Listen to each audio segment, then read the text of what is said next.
ఏదైతే యువతను మోసం చేసి పదవి అనుభవిస్తున్నటువంటి కూటమి ప్రభుత్వం ప్రజలను మోసం చేసినటువంటి ఈ విషయాన్ని యువత మేల్కొని ప్రతి ఒక్కరు కూడా ఈరోజు ఈ యొక్క కార్యక్రమంలో పాల్పంచుకోవడం జరుగుతుంది.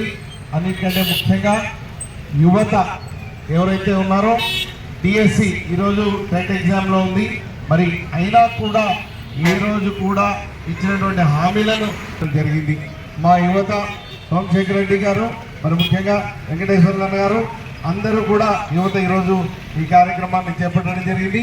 ఈ ర్యాలీ రాబోయే 4 రోజులు జరుగుతూ సోమవారం 10వ తేదీ భారీ ర్యాలీ చేయడానికి మేము కార్యక్రమాన్ని ఏర్పాటు చేయడం జరిగింది. అన్నిటికంటే ముఖ్యంగా 16,000 ఉద్యోగాలని చెప్పినారు డిఎస్సి. ఏం జరిగినట్టు 450 పోస్టులు అమ్ముకోవడానికి ఈ కార్యక్రమాన్ని చేపట్టడం చేసిందే తప్ప ఏదైనా కూడా అధికార దాహంతో ఏ స్కీమ్ తీసుకురానియండి దాంట్లో అవినీతి చేయడం. అన్నిటికంటే ముఖ్యంగా ఈ రాజధాని పేరు మీద చేస్తున్నటువంటి అవినీతి దోపిడీ లాగానే ఇది కూడా డిఎస్సి. మరి లోకేష్ బాబు సకల శాఖ మంత్రి అయిపోయి ఆయన ముఖ్యమంత్రి పదవి కోసం ఎత్తులపై ఎత్తులు వేసుకుంటున్నాడే తప్ప ప్రజల పాలనను గాలికి వదిలేసినట్టే.